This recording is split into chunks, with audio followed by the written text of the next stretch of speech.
अजमेर नगर निगम चुनाव में कांग्रेस की गुटबाजी मेयर पद के चुनाव तक जारी है। मेयर पद के लिए नामांकन के आखिरी दिन कांग्रेस की ओर से 3 उम्मीदवारों ने अपने नामांकन दाखिल किए, लेकिन अधिकृत उम्मीदवार पार्टी की ओर से द्रौपदी कोली को बनाया गया है। अजमेर नगर निगम में 80 वार्डों में से 18 पर सिमटने के बावजूद भी जिला कांग्रेस में गुटबाजी का दौर जारी है। मेयर पद के लिए 7 तारीख को चुनाव होने हैं। ऐसे में पहले ही हार चुकी कांग्रेस मेयर पद का सिंबल लेने के दौरान भी गुटबाजी से बाज नहीं आ रही। अजमेर नगर निगम के वार्ड संख्या 18 से जीतकर पार्षद बनी पिंकी बालोटिया ने 2 नामांकन दाखिल किए, जिसमें से एक कांग्रेस और एक निर्दलीय। इसके साथ ही वार्ड नंबर 44 से जीतकर पार्षद बनी चंचल बीरबल ने भी अपनी ताल ठोक दी है। उन्होंने कहा कि आलाकमान के निर्देश पर उन्होंने फॉर्म दाखिल किया है। इसके साथ ही पार्टी की ओर से अधिकृत प्रत्याशी द्रौपदी को घोषित किया गया है, जिन्होंने आलाकमान के भरोसे जीत का दावा किया है। उन्होंने कहा कि पार्टी में किसी तरह की गुट नहीं है। मुझे आलाकमान से आदेश आए हैं, उन्हीं आदेशों का मैं पालन करते हुए कांग्रेस पार्टी से महापौर का फॉर्म जमा करा चुकी हूं मैं। और मैं आपको ये बता दूं कि सबसे अधिक मतों से जीती हुई हूं। कांग्रेस को सबसे अधिक मतों से मैंने ही जितवाया है। अभी नहीं, 2015 में भी जब चुनाव हुए थे तभी मैंने सबसे अधिक मतों से जीत हासिल की थी। और मेरे कार्यकाल में जितने भी चुनाव हुए हैं, उपचुनाव हुए हैं, सभी में मैंने, भले वो मेरे पार्टी से हारे हैं, लेकिन मैंने मेरे वार्ड से सभी बूथों से सबसे अधिक मतों से जितवाया है। आलाकमान ने आपके सहित 3 और लोगों को भी नामित किया है। क्या आपको नहीं लग रहा है कि आपस में आप लोगों की जो गुटबाजी थी एक बार फिर सामने आ गई? आखिर कौन है आलाकमान? देखो, मुझे तो आदेश मिला है, जो भी बड़े अपने अजमेर के और जयपुर दिल्ली सबके जो हैं बड़े आलाकमान, उन सभी से मुझे आदेश मिला है, तभी मैं आई हूँ। अपने सभी नेता हैं। आलाकमान तो आलाकमान ही होते हैं, उन्हें एक नहीं होता है, सभी होते हैं। हाँ, निर्देशित करके भेजा है मुझे सभी ने। वो मैं आपको नाम नहीं बता सकती हूँ, मैंने बताया ना। किस तरह की चुनौती है जब आपके पास पार्षद नहीं है, ना बहुमत है? किस तरह का बहुमत पाके आप चुनाव लड़ेंगे? रणनीति बना रहे हैं हमारे जो आलाकमान जो बैठे हुए हैं हमारी सीट पर, वो रणनीति बना रहे हैं। अगर रणनीति तैयार हो जाती है तो हमारी कांग्रेस की सीट आना तय है। ऐसे कौन सा जादुई डंडा आप चलाएंगे कि आपके पास मात्र 17 पार्षद जीते हैं कांग्रेस के और बोर्ड 80 का है? उसके बाद आपने दावेदारी की, कहा जा रहा है कि आलाकमान के आदेश है, तो क्या कोई जादुई डंडे की स्थिति है?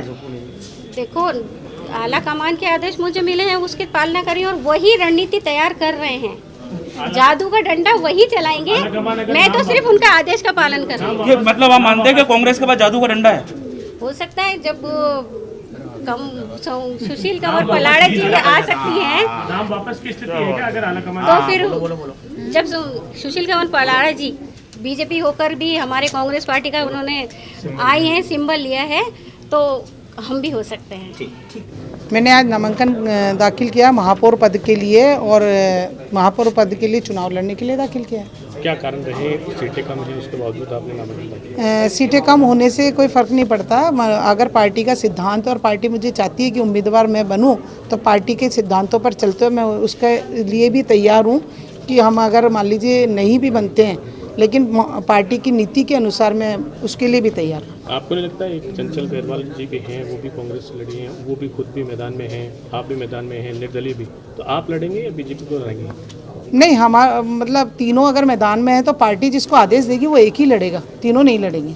द्रौपदी जी, 80 की संख्या, आपके पास मात्र 17, सामने बहुत बड़ी संख्या में बाहुबल और बहुमत है, उसके बावजूद अपने आप में एक चुनौती आप खुद दे रही हैं। बिल्कुल बिल्कुल, मैंने एक चुनौती ली है। कभी कभी क्या, एक छोटी चींटी भी हाथी को मार देती है, तो क्या पता हमारे भी यही वो चींटी हाथी को मार दे।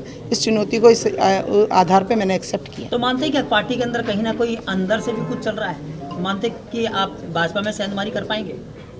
कोशिश जारी है।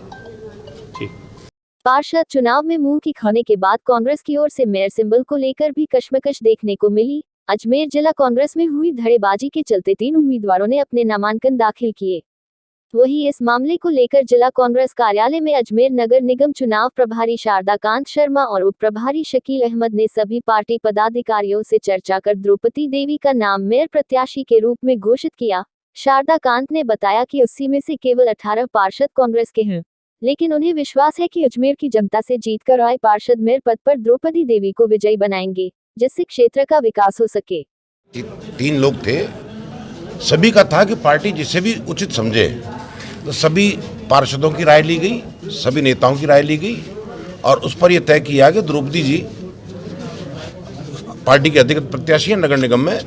और हमारा ये चुनाव का जो हम लड़ रहे हैं, नगर निगम के मेयर का चुनाव, ये परिवारवाद के खिलाफ लड़ रहे हैं।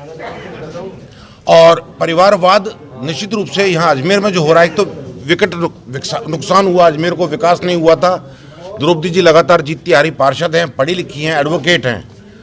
हमें विश्वास है कि आत्मचिंतन पर, आत्ममंथन पर, अंतरात्मा की आवाज़ पर हमें बहुमत मिलेगा और नगर निगम का बोर्ड हम बनाएंगे, कांग्रेस बनाएगी, द्रौपदी जी विजयी होंगी। संपर्क में है आपके पार्षद दूसरे? संख्या बल आपका बहुत कम है, इसलिए हमें विश्वास है अंतरात्मा की आवाज़ पर, अजमेर के विकास के नाम पर हमें वोट मिलेंगे। लेकिन आपको समर्थन भाजपा के पार्षदों का बेहद जरूरी है, क्योंकि निर्दलीय और आपके देखिए, पार्षद तो वर्तमान में कोई भाजपा का नहीं, पार्षद जीत कर गए, जनता ने जिताया है और जनता की आवाज़ है अजमेर का विकास। और अजमेर के विकास में द्रौपदी जी पर हमको विश्वास नजर आता है कि द्रौपदी जी जीतेंगी और अजमेर का विकास होगा।